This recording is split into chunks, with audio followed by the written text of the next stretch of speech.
L'extracomunitario dell'attentato a Nizza era sbarcato a Lampedusa. A Catania vendevano la cittadinanza italiana, oggi gli arresti. Dati in crescita, sanità al collasso, Musumeci fa un passo indietro sulle riaperture, Gramaglia chiede di riaprire via Tenea ad Agrigento, i genitori non portano i bimbi a scuola. Addio all'Italcementi, lo storico stabilimento chiude per sempre, arriva anche la bocciatura sullo spazio da destinare rifiuti pericolosi in area ex Montedison. Totò Cuffaro ha una missione, rilanciare la democrazia cristiana ed aprire una scuola politica.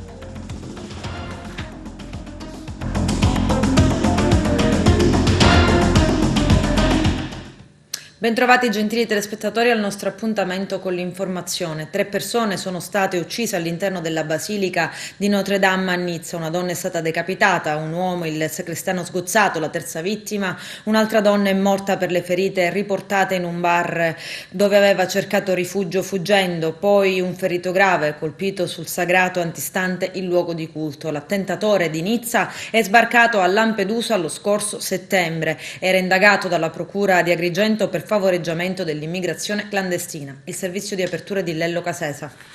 Il killer tunisino che ha scatenato l'attentato a Nizza uccidendo 3 persone è sbarcato a Lampedusa il 20 settembre e dopo essere stato come di consueto visitato e portato all'hotspot di Contrada Imbriacola è stato trasferito con una nave quarantena insieme ad altri connazionali a Bari. Il suo nome è Brahim Aoussaoui, arrivato con una piccola imbarcazione sulle coste lampedusane circa 40 giorni fa. Terminata la sorveglianza sanitaria, il giovane è stato sbarcato sulla terraferma, firmato a suo carico il provvedimento di espulsione che lo obbliga a lasciare l'Italia entro 5 giorni. Poco dopo, infatti, il suo nominativo risultava iscritto nel lunghissimo registro degli indagati per immigrazione clandestina.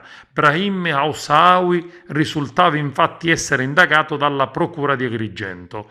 Dopo la tragedia di Nizza, le autorità di Agrigento, su precise indicazioni del Ministero dell'Interno, sono al lavoro per ricostruire tempi e tappe del giovane tunisino ed il sindaco di Lampedusa, uno dei primi a rilasciare una dichiarazione, ribadisce: l'attentato di Nizza è un attentato all'Europa, l'attentatore sarebbe passato dal centro di accoglienza di Lampedusa e l'amministrazione comunale dell'isola non ha nessun ruolo nella gestione del centro, ha ribadito Totò Martello.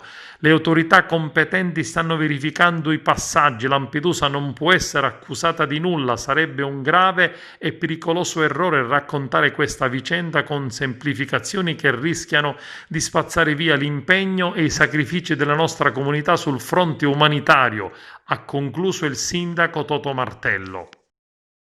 Compravendita di cittadinanza italiana, blitz a Catania, coinvolti i dipendenti comunali. I dettagli nel servizio. 12 le misure cautelari nell'operazione tutto incluso della squadra mobile di Catania che ha disvelato un comitato d'affari a carattere transnazionale attivo nel settore della compravendita della cittadinanza italiana attraverso il sistema del cosiddetto Ius Sanguinis in favore di brasiliani. Un servizio tutto incluso, appunto, coinvolti impiegati infedeli del comune di Catania. Tra le misure messe dal GIP ci sono 9 arresti domiciliari. Uno dei destinatari risulta irreperibile, si tratta di un brasiliano residente nel suo paese, è risultato uno degli organizzatori della maxi truffa, e 3 obblighi di firma. Contestate le accuse di associazione per delinquere, favoreggiamento dell'immigrazione clandestina, aggravato dalla transazionalità e dal fine del profitto, corruzione, falso in atto pubblico. L'indagine nasce da alcune anomalie segnalate su varie istanze per il rilascio del passaporto italiano. Le indagini svolte dagli investigatori con servizi sotto copertura e telecamere installate negli uffici comunali del capoluogo etneo hanno permesso di ricostruire l'esistenza di un gruppo ramificato tra Brasile e Italia, individuando i promotori nel titolare dell'agenzia di sbrigo pratiche di via Alcide De Gasperi a Catania e in un italo-brasiliano che dimorava in Brasile. Quest'ultimo con il compito di agganciare la clientela, assistere i brasiliani che ricevevano la titolarità del diritto di acquistare la cittadinanza italiana, nonché incassare i primi acconti.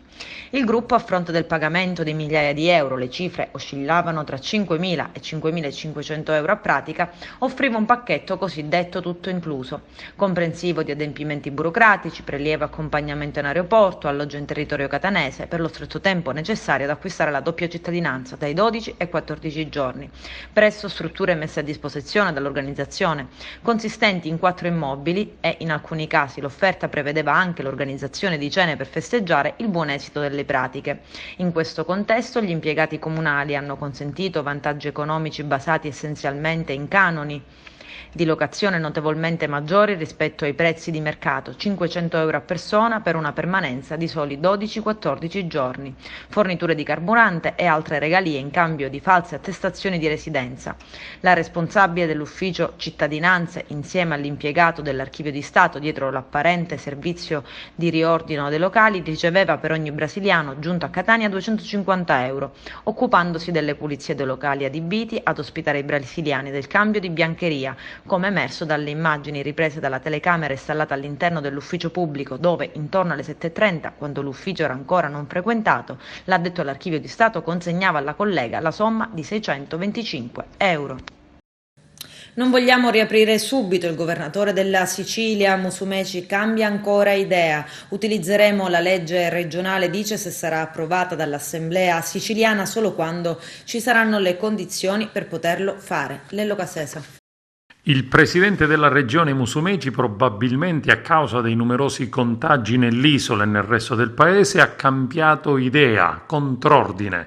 Nessuno qui vuole riaprire subito, utilizzeremo la legge regionale se sarà approvata dall'Assemblea siciliana solo quando ci saranno le condizioni per poterlo fare. Non siamo irresponsabili e non subiamo la pressione della piazza. Così afferma Nello Musumeci, presidente della regione siciliana. 2 giorni fa annunciava in aula l'intenzione di spostare alle 23 la chiusura di bar e ristoranti. Con un provvedimento approvato in giunta lo ha trasferito in assemblea e poi il governatore cambia ancora una volta passo sulle misure anti-Covid, con una riapertura possibile per un prossimo futuro. Se le condizioni della Sicilia saranno diverse tra qualche mese da Lombardia e Veneto, dice ancora Musumeci, non capisco perché non dovrei aprire in anticipo ristoranti e cinema rispetto alle regioni più in difficoltà. Avere una legge che consente di rimodulare apertura e chiusura delle attività non significa applicarla a novembre o a dicembre.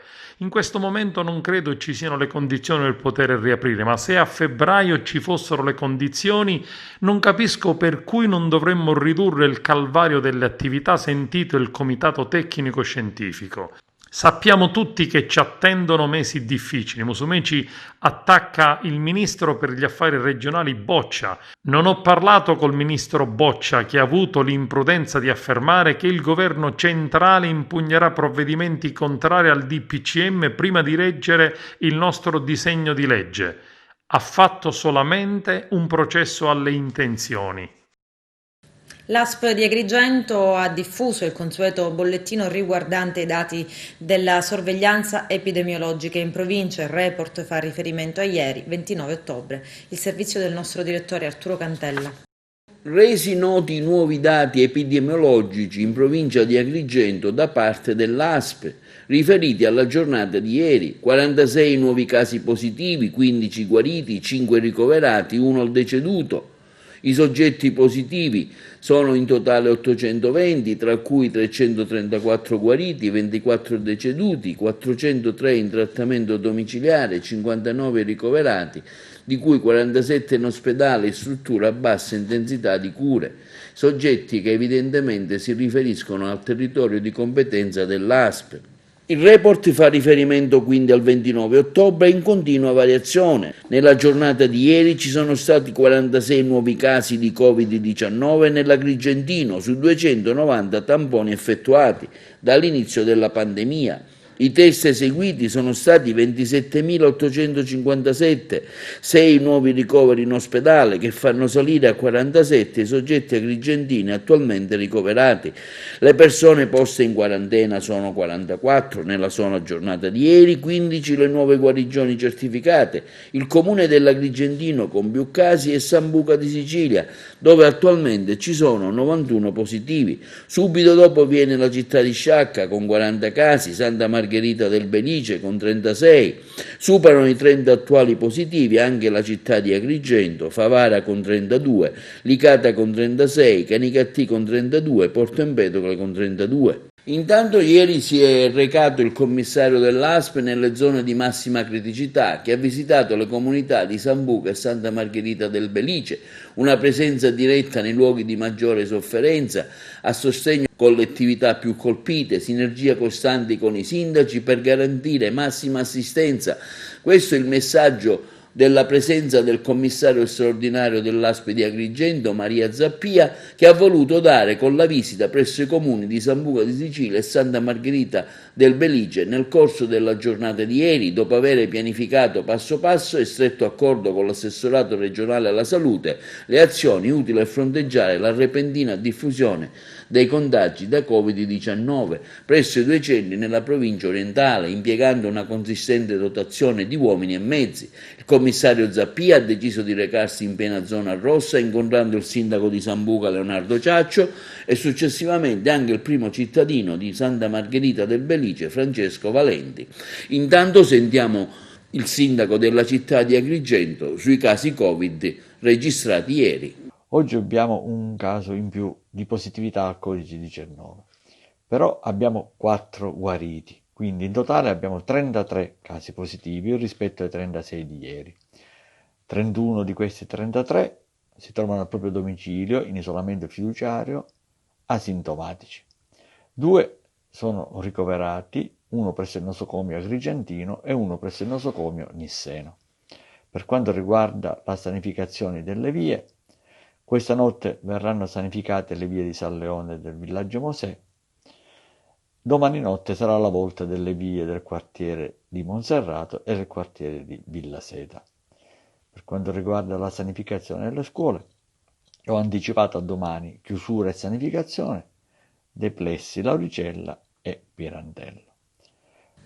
Riapriamo la via Atenea, la ZTL è in questo momento uno strumento che non agevola chi tra mille sacrifici continua a garantire un servizio ai cittadini, i commercianti. A scriverlo in una nota stampa il consigliere comunale di Agrigento, in quota Forza Italia Simone Gramaglia, che prosegue. Il tema della zona a traffico limitato è sempre stato molto dibattuto in città. Oggi quelle divergenze possono essere superate e ancora, continua Gramaglia, in questo momento storico tutti saranno d'accordo sul fatto che limitare il transito veicolare non abbia senso, danneggia solamente le attività commerciali. Aiutiamo ad aiutare. Permettiamo a chi vuol fare asporto di raggiungere queste attività in modo semplice e veloce. Sono certo che il sindaco Franco Miccichè sia d'accordo sulla bontà della mia proposta e nel dare un piccolo segno di solidarietà e vicinanza ai commercianti.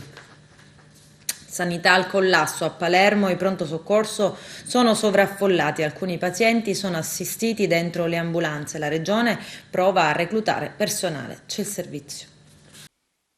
Il 24 ottobre 2020 il dirigente generale dell'assessorato per la salute ha autorizzato le aziende sanitarie al reclutamento di personale, tra l'altro con qualifica di OSS, tramite le società che effettuano il servizio di assistenza domiciliare integrata. Ritengo che tali modalità si prestano a storture e dubbie interpretazioni, è ciò che si legge in un'interrogazione urgente rivolta al vicepresidente della Commissione Sanità all'ARS, l'onorevole Carmelo Pullara, al presidente della regione siciliana Musumeci e all'assessore regionale per la salute Ruggero Razza. Sul piano del diritto, prosegue Pullara, ci si trova di fronte a estensione dei termini di contratto ed intermediazione di manodopera, tutti aspetti vietati dalla norma. Nel merito lo stesso dirigente generale, nell'audizione in Commissione Sanità tenutasi martedì 27 ottobre scorso, ha evidenziato che proprio soggetti con qualifica OSS in Sicilia ne sono reperibili qualche migliaio, quindi proprio per tale figura nessuna carenza. Non si comprende pertanto questa questa intermediazione che aggiungerebbe normali canoni assunzionali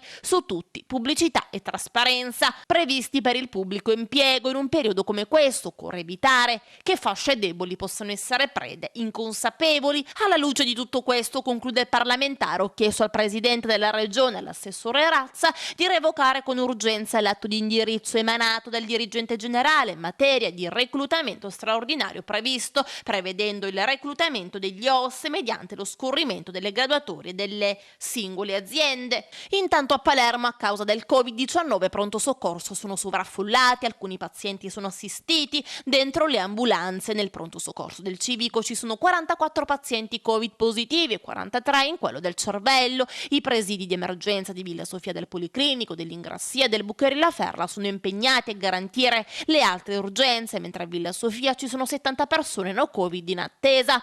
All'esterno del pronto soccorso del Civico sono state allestite alcune postazioni con l'ossigeno perché dentro non c'è più spazio e alcuni pazienti sono assistiti in ambulanza, così come all'ospedale Cervello. Il governatore della Sicilia, Nello Musumeci, a Un giorno da pecora su Rai Radio 1, commentando il DDL approvato in giunta, dice: nessuno qui vuole riaprire subito, utilizzeremo la legge regionale se sarà approvata dall'Assemblea siciliana solo quando ci saranno le condizioni per poterlo fare, non siamo irresponsabili, non subiamo la pressione della piazza. Se le condizioni della Sicilia saranno diverse tra qualche mese da Lombardia e Veneto, non capisco perché non dovrei aprire in anticipo ristoranti e cinema rispetto alle regioni più in difficoltà. Musumeci poi ha aggiunto: avere una legge che consente di rimodulare apertura e chiusura delle attività non significa applicarla a novembre o a dicembre. In questo momento non credo ci siano le condizioni per poter riaprire. Sappiamo tutti che ci attendono mesi difficili, dice ancora. Sono 789 nuovi positivi al Covid-19 registrati in Sicilia nelle ultime 24 ore, con i nuovi casi salgono così a 12.745 gli attuali positivi, di questi 954 sono ricoverati, 839 a regime ordinario e 115 in terapia intensiva, con un incremento di 4 ricoveri. Sono 13 invece i nuovi decessi, che portano il totale a 472. La Guardia di Finanza a Palermo ha sequestrato circa 28.000 mascherine che erano state poste in vendita in violazione della normativa europea. L'importatore è stato anche denunciato. Le autorizzazioni ai giudici sia togati che onorari a tenere udienze monocratiche straordinarie sono revocate, ad eccezione delle udienze già fissate che prevedano svolgimento di attività non differibili. Il presidente del Tribunale di Agrigento, Pietro Maria Falcone, rilevato che il crescente numero di contagi da Covid-19 rende sempre più allarmante l'attuale situazione epidemiologica, ha varato un provvedimento finalizzato a ridurre la presenza di addetti ai lavori all'interno del Tribunale. Scatta quindi la revoca all'autorizzazione a tenere udienze straordinarie, oltre quelle tabellarmente previste, e vengono messe per iscritto una serie di inviti. Meno presenze nei nidi e alle materne. Genitori siciliani sono sempre più convinti che lasciare i figli a casa sia la scelta più giusta. C'è il servizio. Prevedibile quanto sta accadendo nelle scuole della prima infanzia. Crescono infatti esponenzialmente genitori che decidono di giorno in giorno di tenere in casa i propri piccoli, eccessivamente esposti come sono al rischio di essere contagiati dal Covid-19. Nella scuola dell'infanzia si registra infatti un calo di presenza del 30%. I presidi del territorio regionale ammettono di fare il possibile per convincere mamme e papà a non arrendersi, eppure appare difficile affidarsi alle sole preghiere. La prassi poi nella gestione delle assenze è tortuosa. Sino a 3 giorni basta un'autocertificazione da parte dei genitori. Trascorse quelle, le trafile per riportare i bimbi in classe possono anche condurre alla via del tampone. Una scocciatura per molte mamme consce del fatto che i raffreddori attaccano i piccoli, specie under 3, come se non ci fosse un domani. Un all inclusive dal naso che gocciola, alla gola arrossata, sino a degenerare ai colpi di tosse che, visti i tempi, fanno venire la pelle d'oca. Eppure viene da chiedersi quale sia la cosa più giusta da fare. I bimbi hanno diritto al gioco e alla prima forma di istruzione tradotta nel saper socializzare e stare con gli altri, ed è giusto che reclamino uscite ed incontri con altri bimbi. Ed ancora, con riferimento alle dichiarazioni rese dall'onorevole Craculici in materia di sicurezza e tutela anti-Covid-19 delle istituzioni scolastiche, l'assessore regionale all'istruzione Roberto Lagalla corrisponde. È prioritario considerare che, come ogni altra attività, anche quella scolastica è mantenuta sotto stretto monitoraggio e che ogni eventuale ed ulteriore determinazione non potrà che essere assunta sulla base dell'andamento della curva epidemiologica. In atto le situazioni di contagio in ambiente scolastico si mantengono oltremodo limitate rispetto alla popolazione generale. È tuttavia evidente come nei casi di particolare criticità registrati in alcuni comuni siano stati disposti d'intesa tra autorità sanitarie, sindaci e dirigenze scolastiche provvedimenti parziali di chiusura o sospensione delle attività didattiche. Tanto è previsto dalle linee guida e non deve sorprendere rispetto ad evidenze locali di particolare rischio. Cracolici infatti aveva sottolineato: temo che in Sicilia il sistema che ruota attorno alla scuola e che dovrebbe proteggere alunni ed insegnanti stia sfuggendo di mano, perché il punto non è solo monitorare i ragazzi quando sono seduti ai loro banchi in classe, bisogna guardare a ciò che ruota attorno e che deve tutelare anche il personale scolastico. Ci sono insegnanti e studenti che, ha aggiunto, in presenza di febbre o sintomi Covid sono a casa, ma nessuno va a fargli il tampone fino a quando non si accerta la loro positività. Gli istituti non possono sospendere le lezioni. Le USCA scolastiche non sono ancora partite perché manca il personale per le loro attività e non sempre le regole si rispettano sui mezzi di trasporto utilizzati dai ragazzi. Lo stabilimento Italcementi di Porto Empedocle si appresta a chiudere per sempre i battenti. L'impianto, che è stato per decenni simbolo di occupazione e lavoro, dal prossimo 2 novembre chiuderà definitivamente i cancelli. Arturo Cantella. Incertezza lavorativa per il futuro dei 28 lavoratori dell'Italcementi di Porto Empedocle si è dedotto dall'incontro avuto ieri in Sicindustria tra i vertici di Italcementi, Fillea Filca e Feneal e l'RSU. Presente anche il sindacalista CGIL Vito Baglio. L'azienda ha prospettato un percorso di cassa integrazione, di possibili trasferimenti di alcune figure professionali al nord e la chiusura dello stabilimento di Porto Empedocle, esauriti gli ammortizzatori sociali. Si va smantellando uno a uno i siti industriali della Sicilia. Siamo quasi alla fine dell'industria siciliana. Dopo Termini Imerese e Gela, anche Porto Empedocle cede il passo a un futuro incerto. Nella nota continua Baglio: i dati economici dell'azienda, da anni in negativo, ci rassegnano, a parte la pandemia, una profonda crisi del settore e una incapacità della classe politica regionale e territoriale di dare una soluzione alle problematiche in essere. Incapacità di spesa delle risorse disponibili, mancanza di progettualità sono le caratteristiche di questa classe dirigente che pensa ad altro. Cavilli burocratici sono pretesti per non dare risposte concrete e chiare a chi vuole investire e creare dei posti di lavoro. La riconversione industriale, afferma nella nota stampa il sindacalista della CGIL Vito Baglio, di questo sito, che sono 700 ettari tra cava e stabilimento, è un'opportunità per questo territorio. Le novità si colgono quando si presentano e ciò non è avvenuto per demerito di questa classe politica. Un appunto sicuramente va fatto all'azienda, come sottolineato nell'incontro, e a Sicindustria di Agrigento, la loro poca propensione a sollecitare con forza il governo della regione siciliana a sbloccare le risorse disponibili anche nell'interesse di queste aziende ed altre. Chiudere è più facile che contrastare questo assurdo epilogo. Lotteremo, conclude Baglio, ancora al fine di non smantellare, ma di riconvertire.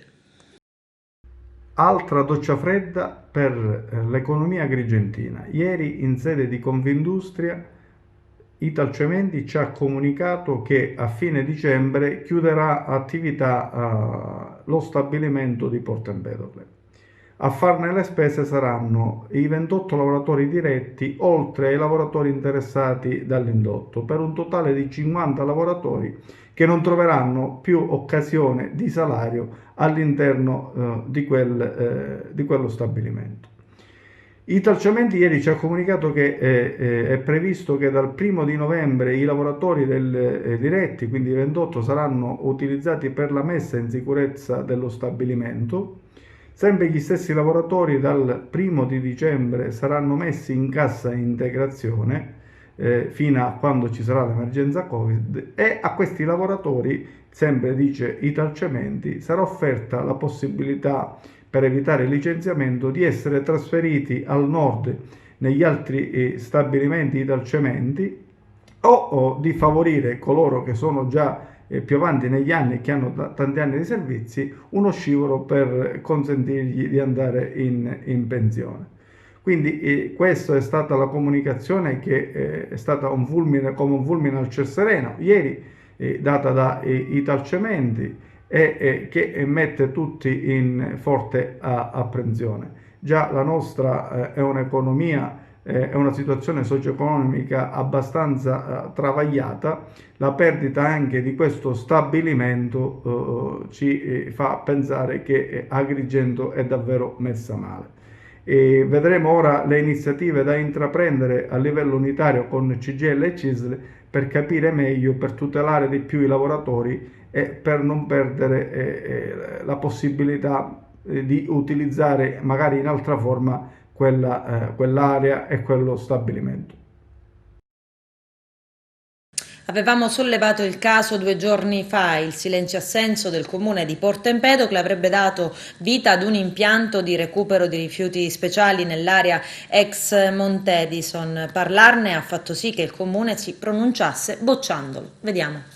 Questa sera c'è stato un consiglio comunale molto importante, sono state approvate delle modifiche al regolamento della Tari che aiuteranno i cittadini a sopportare meglio il peso delle tasse, in particolare della Tari, quindi modifica il regolamento in questo senso, ed è stato approvato il piano tariffario nella stessa misura dell'anno scorso. Altra cosa, vi volevo parlare di un altro argomento, è quello che ha agitato un po' in questo periodo alcuni soggetti empedoclini che hanno fatto lancia in resta i difensori del popolo, come se qui qualcuno il popolo lo volesse tartassare, sostenendo che noi stessimo in silenzio su un eventuale deposito di rifiuti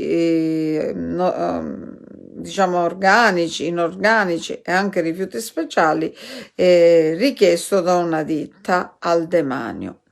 Innanzitutto vi spiego, in questo momento il comune di Porto Empedocle non è che aveva un progetto su cui esprimere un parere o altro, semplicemente gli è stato richiesto i primi di ottobre di pubblicare all'albo la richiesta che un soggetto aveva fatto al demanio, quindi non a noi, al limite all'assessorato regionale, aveva fatto richiesta di concessione dell'area per la realizzazione di un impianto di trattamento rifiuti. È prescritto dalla legge che uno possa avanzare osservazioni e fare opposizione entro 30 giorni dalla data di pubblicazione dall'albo, quindi scadevano il 2 novembre. Nel frangente, mentre esternamente, per chi non ha diciamo una responsabilità sulle spalle di un'intera popolazione, dire subito no, io questo non lo voglio, l'altro neppure, è anche più semplice. Per chi invece deve valutare i pro e i contro di ogni situazione e soprattutto la conformità di determinate richieste secondo la legge, è un po' più difficile, perché bisogna studiare la pratica, bisogna andare a fare le opportune verifiche con gli uffici, insomma tutto un iter che non è semplicemente dire ah no, io non lo voglio. Un'amministrazione, un sindaco, quando scrivono e firmano, devono firmare in piena retta coscienza e consapevolezza però anche della situazione e delle norme che vengono ad applicarsi.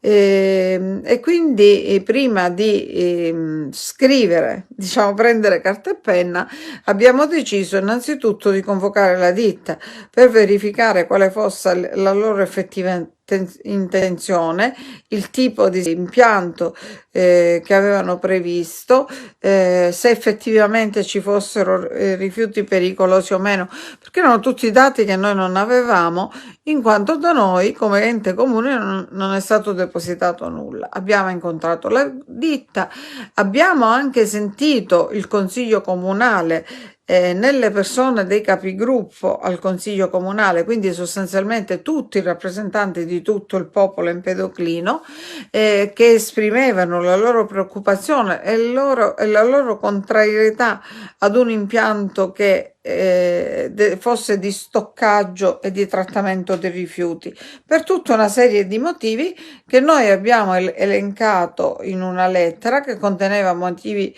più generici, più correlati a un'opinione, ma poi entrava nel dettaglio tecnico della richiesta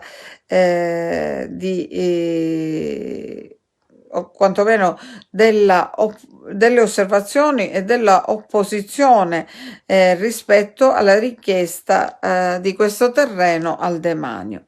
Abbiamo fatto questa scelta ascoltando anche l'opinione dell'intero Consiglio Comunale. Adesso c'è la pubblicità, tra poco vi aspetto. È tornato Totò Cuffaro e ha una missione: rilanciare la democrazia cristiana e aprire una scuola politica. L'ex governatore, che ha scontato una condanna per favoreggiamento alla mafia, è stato nominato coordinatore siciliano dello Scudo Crociato. Arturo Cantella. Torna in politica Totò Cuffaro. L'ex presidente della regione vuole aprire una scuola politica. Attraverso il suo profilo Facebook, l'ex presidente Cuffaro ha lanciato il progetto per formare una DC siciliana, dicendosi da subito promotore dell'esperimento che al momento, per quanto è dato sapere, muove i primi passi su internet. È stata intanto creata in un post la pagina ufficiale della Democrazia Cristiana Siciliana. Io sono il primo ad avere messo il like, se volete farlo anche voi insieme a me. La pagina in pochissimi minuti ha ottenuto centinaia di like, così come il suo post ha ricevuto numerosi commenti, per lo più di nostalgici democristiani e suoi amici e personali fan. Intanto può essere che la democrazia cristiana rinasce in Sicilia, d'altronde in quale altra regione, se non in quella di Don Luigi Sturzo, potrebbe risorgere? E quando afferma in una nota stampa l'ex presidente Salvatore Cuffaro, che dopo aver scontato una condanna per favoreggiamento alla mafia e qualche anno di silenzio, torna sulla scena portando in dote il proprio simbolo della democrazia cristiana con la scritta Libertas. Sono stato nominato commissario della DC in Sicilia da Renato Grassi, che insieme ad Alberto Alessi e Luigi Fontana ha il simbolo della democrazia cristiana, e quando afferma Cuffaro: voglio far risorgere questo grande partito proprio dalla Sicilia, dalla mia scuola politica, che vede già 250 ragazzi iscritti per formarsi e creare una nuova classe dirigente. Cuffaro continua: sbaglia chi, come il mio amico Gianfranco Miccichè, non crede in un grande partito moderato. Io sento la gente e capisco che invece c'è uno spazio enorme per i moderati e noi possiamo riprendercelo. L'ex presidente della regione fa sul serio. Sui social ha lanciato la pagina Libere e Forti con tanto di simbolo dello scudo crociato, perché a Cuffaro e Grassi, gli altri reduci democristiani, hanno affidato il compito di questo ritorno al futuro. Nella sua scuola politica l'ex presidente della regione sta anche coinvolgendo Marco Follini, Pier Ferdinando Casini, Ciriaco De Mita. Faremo lezioni online perché purtroppo il Covid impedisce incontri pubblici, ma io ero già pronto ad affittare teatri con 700 posti per iniziare la nostra scuola.